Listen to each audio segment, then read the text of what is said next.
myself Dr. Neerja Vash. I'm a practicing homeopath. I've done my MD in homeopathy.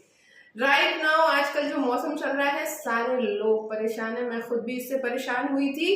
और ये है acute viral infection, गले में दर्द, कंजेशन, फीवर आजकल बहुत ज्यादा हो रहा है।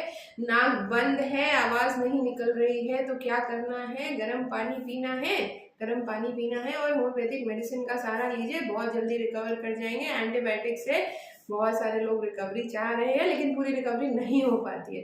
Take influenzinum 1 ml at 3 dose at 10 minutes interval.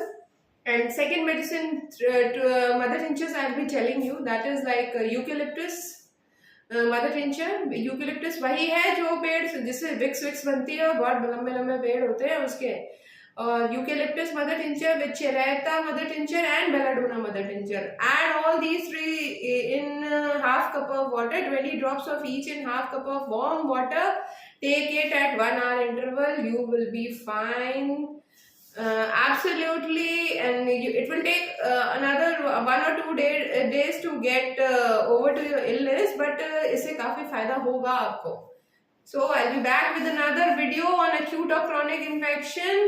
Thank you so much.